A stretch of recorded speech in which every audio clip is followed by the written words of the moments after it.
So my very last stop on my bad idea tour of the rural southern states. First of all, some backstory. My mom, when I came out to her, ripped up my birth certificate and sent it to me. Oh, no. Right, I know, I'm sorry, Portland, that was hard on you. You perform this at the right kind of bar, they're like, fuck yeah! But the compassionate part, yeah, so she ripped up my birth certificate and sent it to me, which I was complaining about it to my therapist, and I was like, that was so passive aggressive, and she's like, that was aggressive.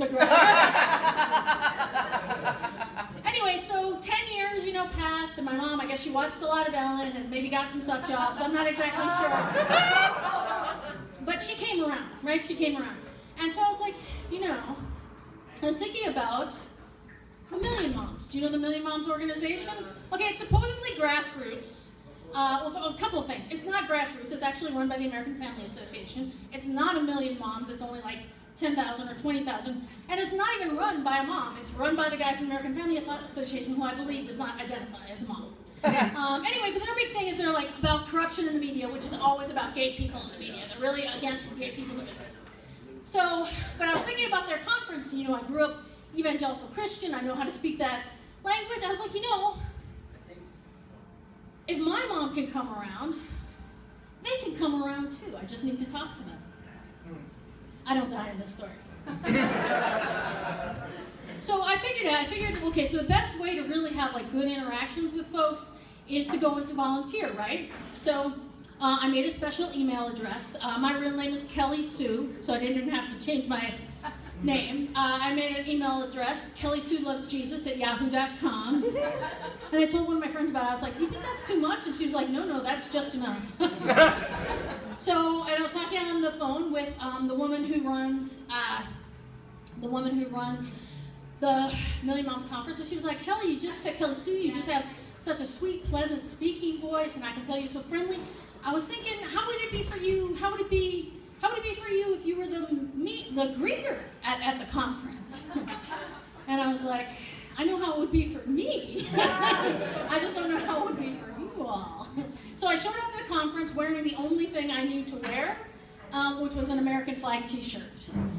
Exactly this same thing, but with American flag t-shirt. I was like, what? It's what they like. It's what they like. And she got one look at me and she was like, yeah, I think I have a different job for you. So her different job for me was she wanted me to sell books from the speakers. And you know who the keynote speaker of the Million Moms Conference is? Sarah Palin.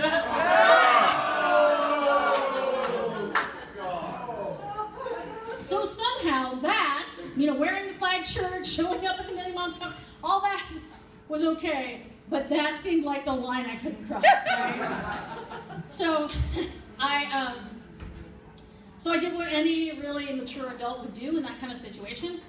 I ran and hid behind a planter for the rest of the meeting. But I wasn't really hiding. To call it hiding is a little bit of a misnomer because it was like the planter was very small and I'm not very small. So it was more like this. It was just symbolic hiding. And I don't know if you've ever had to hide behind a planter at a conservative Christian women's conference volunteer meeting, but it gives you a lot of time to think about your life. And it occurred to me it was not going well.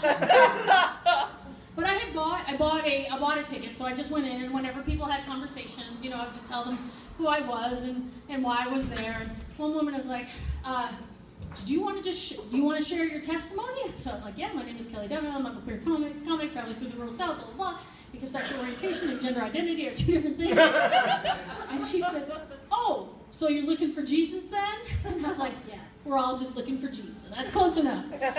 But the very last thing that happened at the Million Moms Conference on my rural Southern tour was the keynote speech from Sarah Palin. Now, if you have ever been in a 1990s Anna DeFranco concert, you can appreciate the level of estrogen-fueled enthusiasm that was in the air. She walked out and people are screaming, "We love you, Sarah!" Because I guess no homo was kind of implied.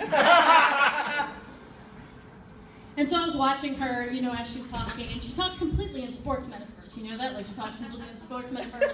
And she's kind of like, you know, blah, blah, blah, the hockey, the pit bull with the red lipstick, with the, and I was looking at her and I was like, God, she is just so, oh my God, why is she so, and I was like 10 feet away. I was like, why is she so, why is she so hot? Why is she so hot? Why is Sarah Palin so hot? No, I know it's like hard and people don't want, but I was thinking, you know, if we could just,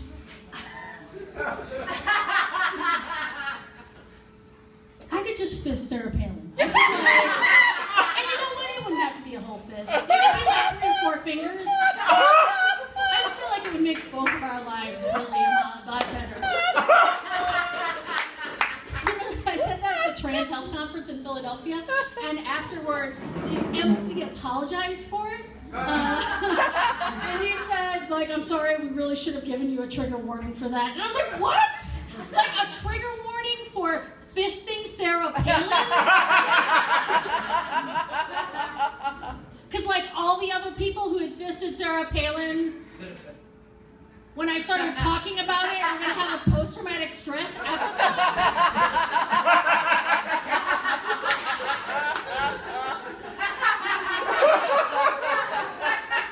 That's really true. That's awesome.